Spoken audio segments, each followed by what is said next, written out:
Welcome to A Change of Heart podcast. I'm your host, Angel Walston. And in this space, we navigate life together. We ask the hard questions like, what is the truth you haven't told? But most importantly, we grow together. And sometimes that leads to a change of heart. Hey everyone, welcome back to A Change of Heart podcast. I am your host, Angel, and I'm a mindset coach and a content strategist, and I help millennial women of faith gain clarity in their vision, a strategy they can implement, and I teach them how to overcome limiting mindsets. And today, we're going to be addressing one of my own limiting mindsets and walking you all through the process that I am currently going through to unlearn some of these things. But before we get into that, we're going to do our question of the day. And based off of what we're going to talk about, I thought that this would be a great question of the day to kind of balance out the conversation. So, what is it that you are most proud of yourself for? And this can be for this year, this can be throughout the last 5 years, 10 years, your life, whatever it might be. Don't put too much pressure on it. Make it specific to you. But what is something that you are proud of about yourself? So I'm going to make mine specific to this year. And I would definitely say I am most proud of myself for going through this healing journey that I unintentionally embarked on, and really just allowing myself to be open to recognizing things that are not pretty, that are not cute, that are not things that I necessarily wanted to associate with myself, but accepting it to be like, this is what it is. And also being willing to go through the process to unlearn it, while also just kind of sitting in the process and acknowledging like, hey, this is what it is. This is where I am. This is what I've been experiencing. This is how I've been feeling, whatever it might be. And really just allowing myself to walk through that process without critique. I can be very self-critical at times. And so just being in a space of allowing myself to acknowledge some shortcomings, acknowledging ways that I have handled or dealt with things for myself that I didn't even recognize were not the best way. And really just being open to sitting with those things without judging it, without critiquing it, and without trying to explain it away, and just kind of accepting like, okay, this is what it is, and working and processing through that. So I would definitely say like just being open to the process that's very uncomfortable, to be honest. That has been something that I am the most proud of. So you all know the drill. If you're watching this on my YouTube channel, leave your answers in the comment section below. Or if you're listening or watching, you can also answer it in my questions on Instagram at Angel C. Walston. All right, let's go ahead and deep dive. So I feel like I've been saying that almost every episode this season. I don't anticipate this episode being heavy per se, but I will say this. When I did the episode on healing your inner child, I said then that that was going to be the hardest episode for me to do. I think this might be a close second, might even take first. And I don't think there will be tears for this because as I've been processing it, I haven't been crying. So I think there will be okay. That's actually not true, but I don't think there will be tears. But I don't think I need to give a trigger warning for this episode in particular. Or maybe I do. I don't know. But I want to give some context to this conversation. And let me say this before we start. I have been not struggling per se, but just trying to make sure that I find the balance of not oversharing while also being vulnerable and transparent. And I know that there's somewhat of a very thin line when it comes to oversharing and transparency. And I don't feel like I'm oversharing in the sense that it's a whole lot that I don't share with the body. There is a whole lot that I do, but I feel like I'm in a space where I am going through this process of learning to be more vulnerable and being more open about things. And I do think that the podcast is a great space for me to do that for certain things. And this was something that I felt like could be relatable and that could also help people. And so my purpose in sharing this is not just to overly share or to put all my business out, but to hopefully help someone else who may be in a similar space or may not have language as I didn't until recently for what it is that I've been experiencing for now decades. So with that being said, let me give you context into how we got to this space. So I was talking to my life coach. This was maybe early summer, maybe sometime in spring. Like it's been a couple of months. And y'all know I do the absolute most. Like I'm always doing a whole lot. I do like 50, 11 things. I always have a whole lot going on. And one of the things that she asked me was like, in you doing all of this stuff, in you adding all of these things to your plate, what is it that you're trying to prove? Like, what is it? Why do you feel like you have to do so much? And at that time, I did not have any type of explanation. I'm like, girl, I don't know. I just be doing stuff. I had no explanation to give her. Then fast forward a couple of months, I was sharing with her, like, I revisited that question as far as like, what is it that I'm trying to prove in doing so much? And although I still don't have an answer, like, as I was thinking about it, I felt like that weird tension where it's like, there's something going on the inside, like something that needs to come up, something that needs to be addressed, but it's almost like your body is like, we're not ready to deal with this. No, ma'am, no ham. Like, we're not trying to like go deep right now. And so I said, that's something that I, want to be intentional about thinking about. And fast forward a little bit more, I just remember kind of going through this phase of feeling like I wasn't doing enough and feeling like we can be honest, just being in a space of feeling like, even with my content, feeling like it wasn't good enough, feeling like what I was doing, what I was working on, just like feeling like I wasn't doing enough. And it wasn't even in comparison to someone else. It was more so of just being in a space of like, Angel, you're doing good. Like, this is cute, but there's more that we could be doing. You should be doing this. You should be doing that. And I remember just kind of getting to a place of feeling like, I'm really proud of the things that I've accomplished, the things that I'm doing. Like, I love what I'm doing. I love what I'm creating. And yet I'm still in this space of feeling like, but it's not enough. There's more. And it's like, what is the root of this need for more? Like, what is this push? Like, what is reinforcing this idea that I need to do more? I need to be more. Like, what I'm doing isn't enough, or even what I'm doing is not good enough. And so as I was just sitting with that, I posted something on Instagram about pretty much just being in a space of like, it's this really weird space of being proud of yourself for what you're doing, yet also conflicted with feeling like, at the same time, simultaneously, feeling like I'm not doing enough. And from the DMs, all the things that I got, comments and whatnot from it, it's like, girl, yes. And so that's another reason why I wanted to have this conversation in this space, because I feel like a lot of people feel like that. And as myself at the time, sometimes we don't even know what's driving that. Like, we don't know what is the push behind feeling like you're not doing enough, feeling like you're not good enough, feeling like what you're doing isn't enough, feeling like what you're creating is not good enough, all of these different things of just not being enough. And so the more I've sat with that, I was doing a fast, and as I was praying one day, I just asked God, like, God, show me what is driving this sense of not enough, of feeling like I'm not doing enough when I know that I do too much. And so knowing that, being able to acknowledge, like, Angel, you do a whole lot, ma'am. What is driving this feeling, this mindset of I'm not doing enough? And so it just came so clearly to me that what I'm trying to prove is that I deserve to occupy the space that I'm in, and also that I deserve to be chosen. Let's break this thing down, y'all. So when that like clicked for me, initially I was like, I don't feel like I struggle with wanting to be chosen, because I feel like I'm very solid in who I am. I feel like I know my worth, I know my value, I know my identity. So, what is this thing of needing to be chosen? And then it's literally, I feel like literally the Holy Spirit just like flooded me with memories of things. And it was like, aha, got you. Okay, I see where you're going with this. And so, I'm going to unpack. This is going to be like, therapy adjacent for you all, for both of us. I'm going to unpack how I have unpacked all of this, share some things that my life coach has shared with me in this that gave even further revelation to this, in hopes that it will hopefully give someone else language. And let me say this.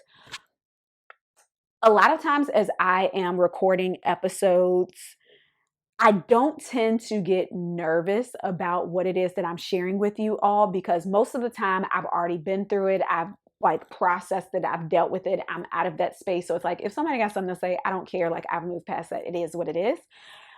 But this is something that's very fresh. And so, even just like the idea of sharing this thing and being very vulnerable, it's very scary. I'm not going to lie to you. So, yeah, but let's go ahead and unpack this. So, as I started thinking about this idea of you want to prove that you deserve to be chosen. So I started thinking about, like, where did this start? Like, where did this thought that I wasn't chosen, where did that first develop?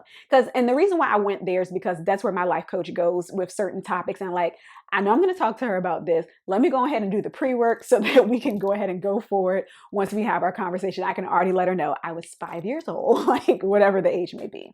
And so as I started thinking about this, like some of the memories that flooded with like this wanting to prove that I deserve to be chosen, it really is not about a relationship in a sense of like a romantic relationship for me.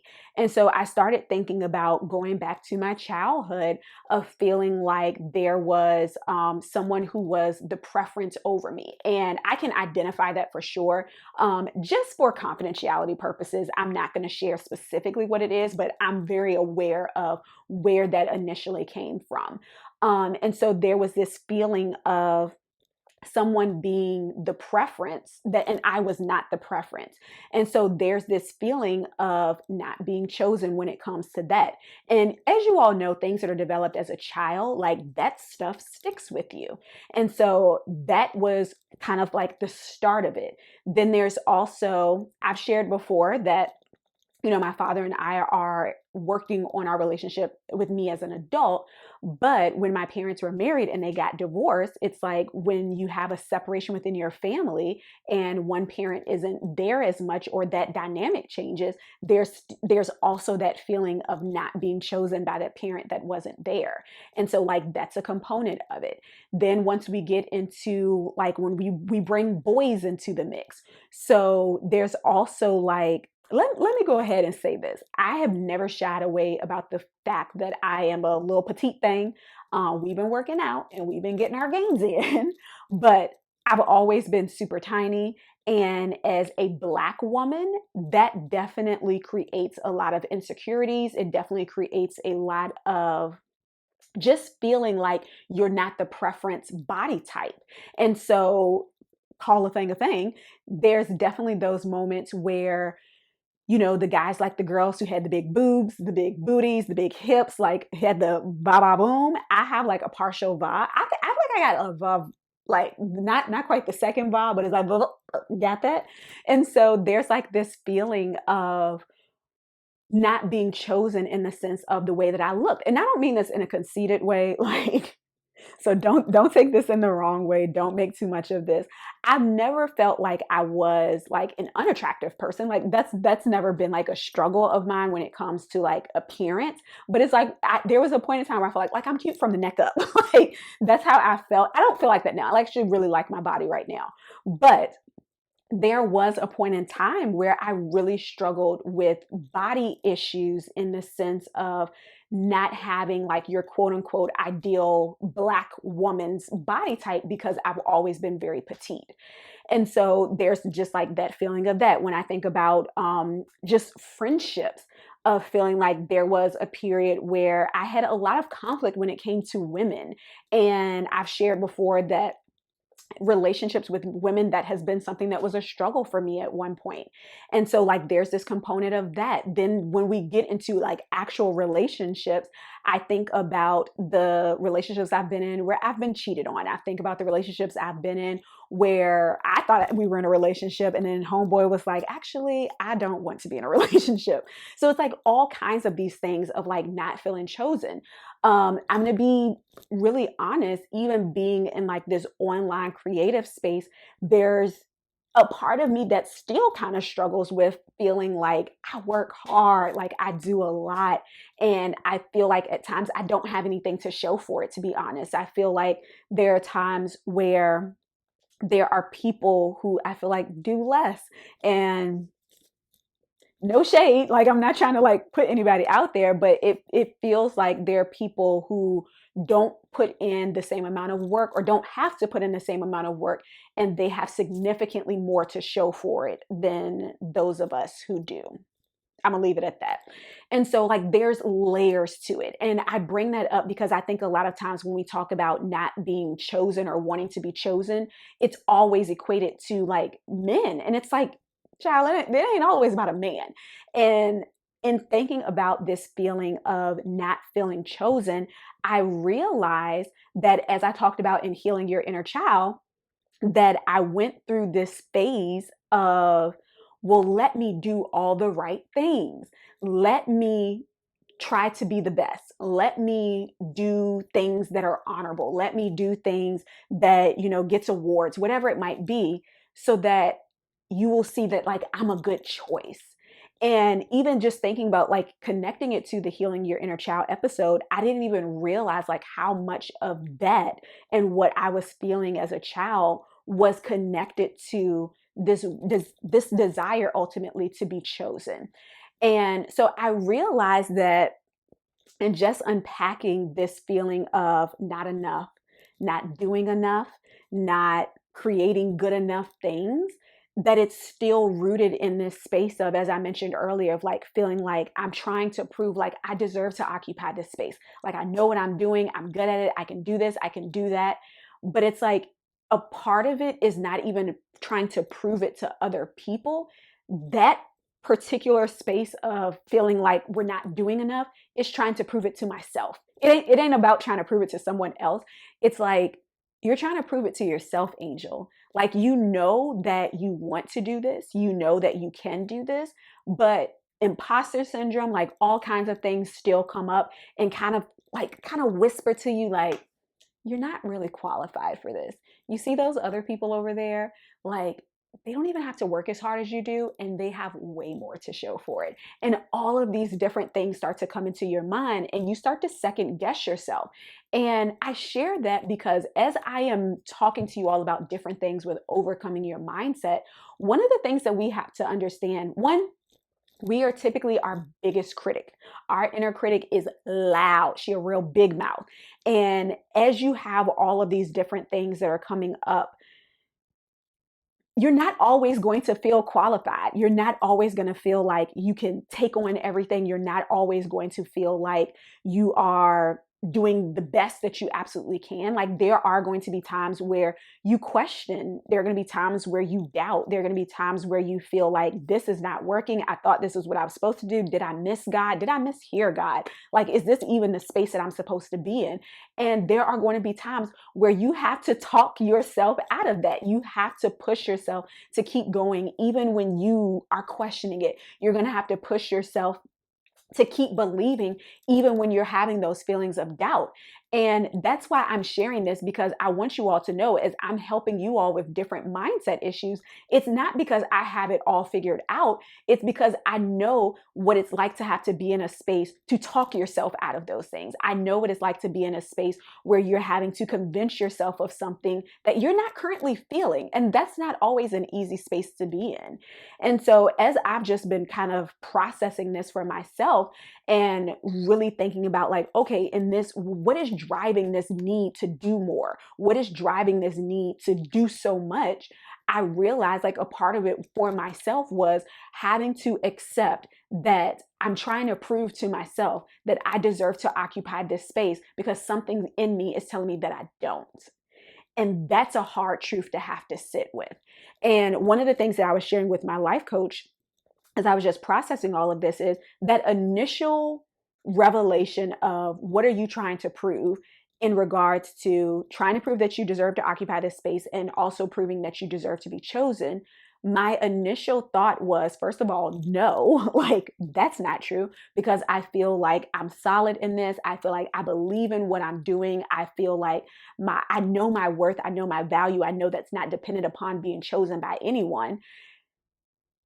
That is all true, but this can also exist too. I did a whole episode talking about embracing the and versus the or, in the sense of I can be solid in who I am. I can be solid in my knowing my worth and my value, and knowing that no person changes that.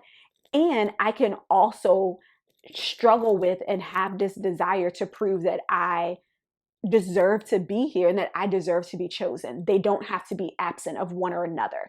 And I think a lot of times as we are processing things, we can feel like I want to, I'm aware of this over here. And we can feel like because this over here is true, then what's over here can't exist, when they both can coexist. And so that has been something that I am trying to remind myself through this process, because it will be very easy to be dismissive of what it is that you're experiencing, or even what your truth is, because you're so caught up on what your truth is over here, as though this can't be true too. Like they both can coexist. So in getting to this place where I was able to identify what is driving this need, this desire to it's not even a desire, it's this push to do more, to this idea that I'm not doing enough, I realized that in identifying all of these different areas where I didn't feel chosen, where I didn't feel like I deserved to occupy a space, I realized that there were also some spaces that I had been carrying irrational thoughts that needed to be broken down. I'll go ahead and say. So, in thinking about it in regards to relationships. So, this could be a whole nother episode in itself. Something else that I am unpacking is just like this, unpacking my singleness, and really acknowledging that I have been carrying a false sense of contentment in singleness, and not in the way that you would think, not in the way of like I'm faking contentment, but more so in the sense of I've come to the realization that I have felt like in order for me to be in a relationship, I would have to settle in one of two ways. I'm not going to say what those one of two ways, because y'all not about to judge me on here, but I realized that I felt like I would have to settle in one or two ways, and I was not willing to settle in either one of the ways. And so I had unintentionally developed this mindset that I'll either have to settle or I'll be single. And my mom was like, all right, we'll be single. Like it was literally just that simple. And in doing that, I realized that I had become content in the idea of being single, not because I didn't desire a relationship or that I didn't desire being married, but more so because I don't want to say that I feel like what I want doesn't exist, because that's not necessarily true, but to an extent, kind of is. And so a part of it was like, well, dang, Ange, it feels like you lost hope, babes. like, how did we get here? And so in unpacking that, I bring that up to say that one of the things that I've been unpacking as well in regards to like this desire to prove that I should be chosen is also just thinking back to relationships. And I feel like as I looked back at relationships, and let me say this should be the real question of the day. Do y'all count relationships that like grade school relationships as relationships? Because I don't count those. Like I consider I've only had two boyfriends in my life. Like how many I've actually had, that's irrelevant because they don't count. But so this is what I consider relationships. Like I count these as I was actually in a relationship. If we were in a long-term relationship, so a year plus, or we dated as an adult, that's how I consider whether or not we were in a relationship. Like if we kissed in the mouth, that means that like I don't know how else to say it. Like that's what I consider being a relationship. But everybody else, I don't count those. Like I'm sorry to them men, but I don't know them. So I don't know. Answer that for me as well. Do y'all count relationships that were like grade school? Do y'all count them? Or do y'all count relationships if they were like short term? Even if you were an adult? I don't know. I've had two boyfriends. That's my story, and I'm gonna stick beside it, okay? Anyways, so in thinking about the two relationships, I feel like there was a part of me that felt like even if I were the one to end the relationship, there was a part of me that felt like, well, why didn't that person fight harder? Or why didn't that person like try to make it work? Like, can't they see that I'm like a good girl? And not to say that sis was not toxic, because I've been in some toxic relationships, and it was not just homeboy who was the toxic one. Okay. So, but there was that part of me that felt like, I'm a good girlfriend, I'm a good this. Why is it that they don't see that? Why is it that they aren't willing to make this work, or that they won't step up to be who I need them to be? Like all kinds of things like that. And there was a part of me that felt like, I've never been engaged before. And as I started to think about that, this was where we started to like dismantle this is not a logical thought here. Was one of my long-term relationships was like a high school to college kind of thing. It's like ain't no way in the world that we would even potentially get married. The other relationship, I didn't even want to marry him. Like there was never a point where it's like we could make this work long term. Let's call a thing a thing. And I can also say this. I recognize that if I were to marry anybody that I've dated previously, no shade to them. This is not meant to be shady.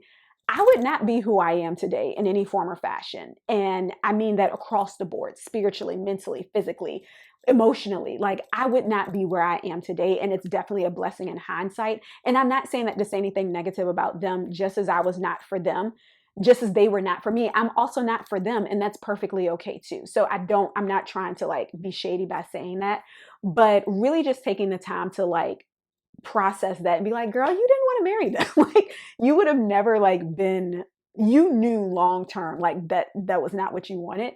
And so sometimes we can carry mindsets that we hold very close to us, not realizing that like when you actually take the time to break it down and really think about it, it's like, girl, this is not what you wanted. Like it's not what you created it to be in your head. So it's okay to like let it fly and let it go. But in thinking about this idea of deserving to be chosen, feeling like you have to do more, you're not doing enough, I realized that what was driving that was maybe if I do more things, maybe if I do things that are cool. I don't know if that's the terminology we want to use, but for lack of better words, if I do things that are like worth mentioning or something that's like worth noting, then maybe I will be chosen. Maybe then it will help people to see that. And the crazy thing about it, that as I was talking to my life coach about it, the revelation that I had from it, that was like, in doing all of this stuff with this driving force of maybe then people will see that I deserve to be chosen, that I'm a good choice. In doing that, I've now created unintentionally another way where I'm not chosen. Let me make it make sense. Because when I had that aha moment, I was like, oh my goodness, yes, but also crap. Like that was not even my intention. So as you all know, I've created a platform with Change Hearts, with the podcast, with being a mindset coach now, all of these different things. And what I unintentionally did in the process was I've created a space for people to come to me for advice, encouragement, whatever it might be. And I love to do that. I'm not complaining about that. So I don't want that to be taken in the wrong way. But I realize that in these spaces that I occupy now, I have unintentionally created, I don't want to say a version of myself, because I don't want it to come across that what you see when it comes to Change Hearts, the podcast, all these things, that's not who I truly am. It very much so is, but it also is like a version of myself. So I would definitely say the question of when are you your most authentic self? I would say the podcast is probably the most authentic version of me, because this is a space where I'm the least filtered. Like when it comes to Change Hearts, I am definitely more filtered there, just because I feel like there's definitely a heavier critique when it comes to faith and talking about those things. So I'm more mindful of what I say. I'm more mindful that what I'm saying is correct. Whereas on the podcast, like we're just kind of talking. We just kind of let it hang. So I shared that because I don't want it to come across that I'm saying like, this is not an alter ego thing. This is not a putting on a facade thing.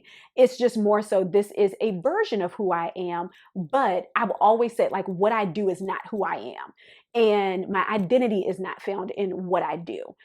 But I've realized that not all, But there are people who like the idea of me based off of the versions that they see online. And they realize that in person, it's not that I'm not that person, but it's like, I'm not always on like this, okay? I have my moments where I'm quiet. I have my moments where I'm to myself. I have my moments where I don't want to people. Like, it just is what it is. But I've come to learn that I unintentionally created a space in doing so much, creating so much, and having all of these different avenues that I've created platforms where people like the idea of me, but not necessarily the reality of me. And what I mean by that is, and I'm not saying this is for everyone, but I feel like when I know people are connected to the podcast change hearts or things like that, there's a different way that I show up because I feel like there's an expectation, if that makes sense, versus someone who knows nothing about any of these things. And I feel like the people who know nothing about any of the things that I do, I feel like I typically can be more of my authentic self because there's no expectation for me to encourage. There's no expectation for me to inspire. There's no expectation for me to give advice or anything like that because they don't know that any of that exists within me. And as a result of that, I realized that in this need to show that I deserve to be chosen, I've now created an additional space where people are choosing, for lack of better words, are choosing me based off of what I do, but not fully just for who I am. There are very few spaces where I feel like I can just be me. I can just be Angel with no title or anything else connected to it.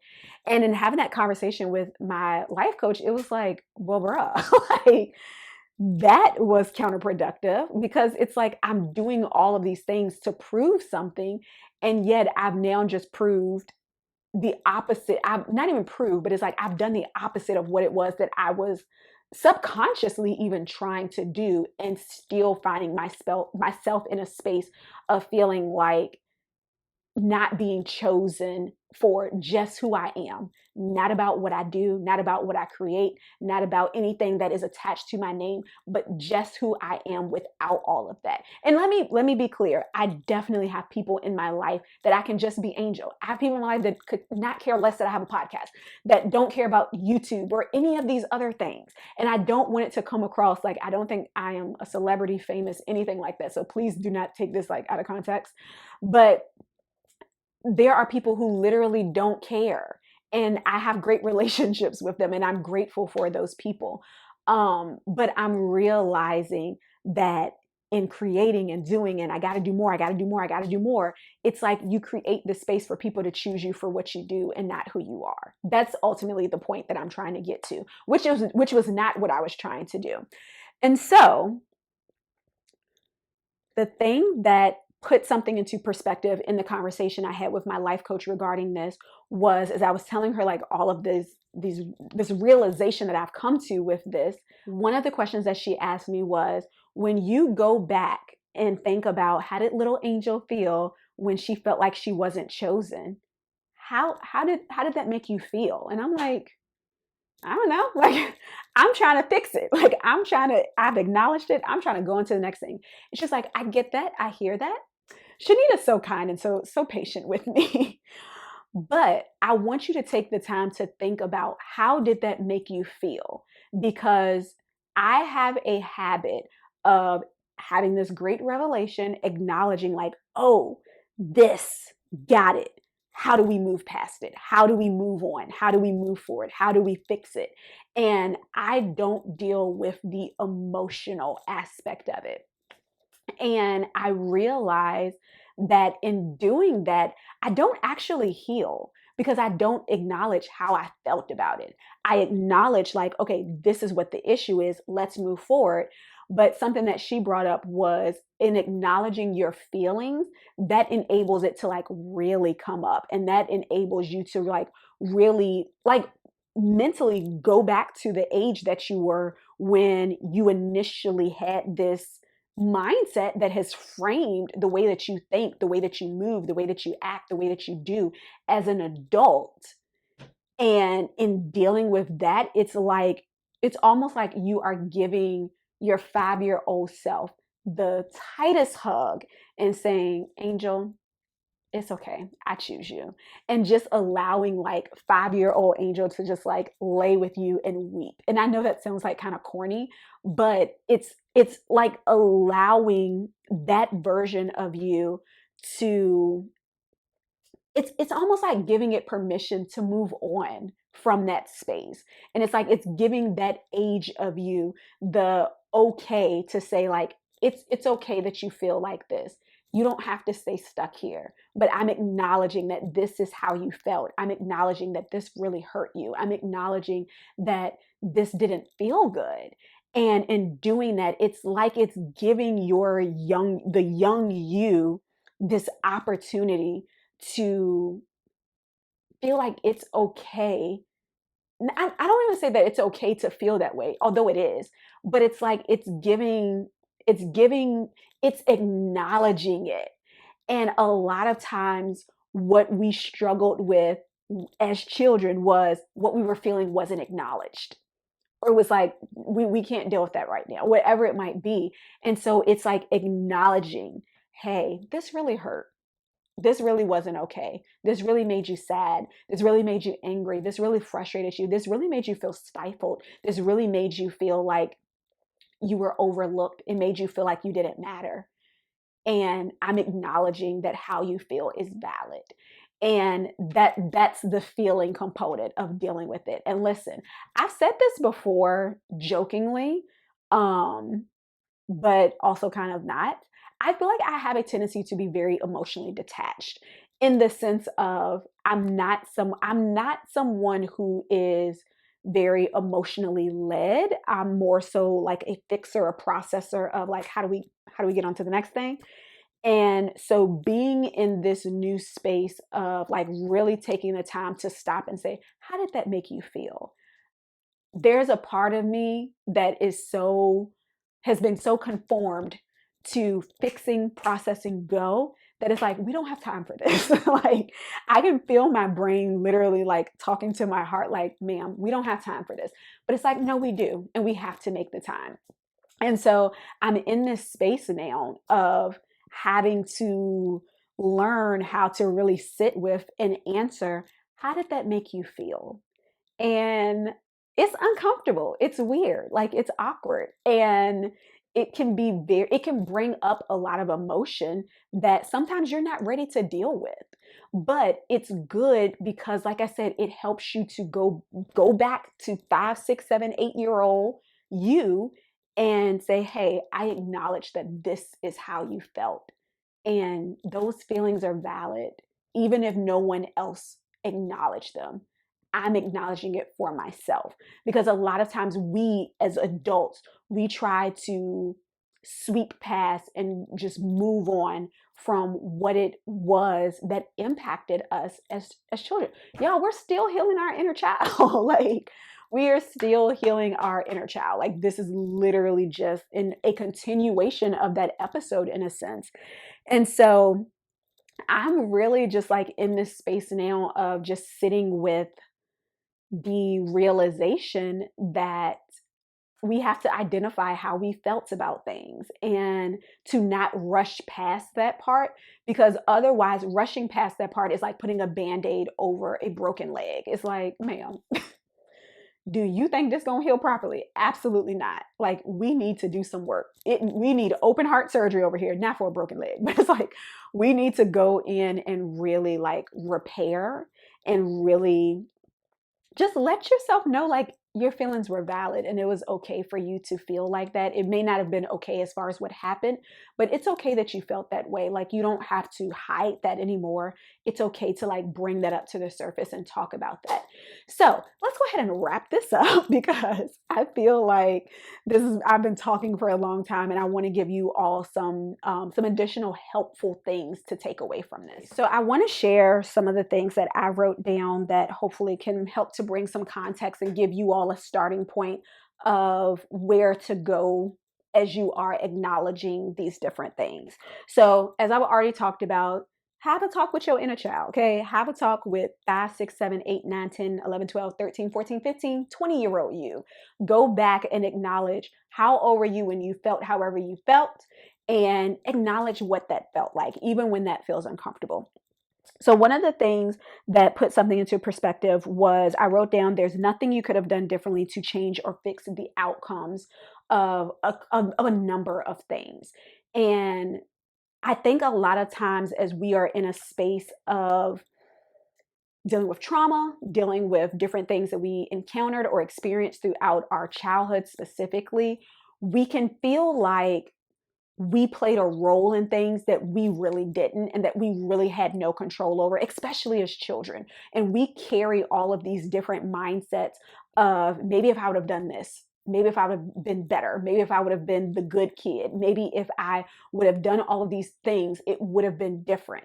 But we have to relieve ourselves of a responsibility that was never ours to carry. And so we have to get out of the mindset, actually not get out of the mindset. We have to go back and heal the mindset and address the mindset of if I would have done this, or if I could have intervened, if I could have changed, if I could have been better, if I could have done more, if I could have done all of these different things, the outcome would have been different. But it wasn't your responsibility to change the outcome. It wasn't your responsibility to fix it. You weren't the one who messed it up. You weren't the one who broke it. You weren't the one who made it wrong. And so relieving yourself of the responsibility of feeling like if I would have done something differently, then the outcome would have been differently when it wasn't for you to change the outcome. Another thing that I wrote down was in regards to appearance. And as I mentioned earlier, just kind of struggling as a Black woman, being a petite Black woman. And so I wrote down being prettier, smarter, bigger booty or breasts, rich, more articulate, or successful would not make anyone choose you. And all of that doesn't reflect who you are negatively. So just to kind of clarify that, because in reading that, I feel like that could be taken in the wrong way. But I said all of that to say, you can be all of those things and someone could still not choose you. Like having all of those things does not mean because you're this, you deserve to be chosen. Even without it, that's not a reflection of you not being chosen. Like all of those things don't make you worthy or valuable or deserving of being loved or of being chosen. Like the fact that you were created does. Like that in itself is enough.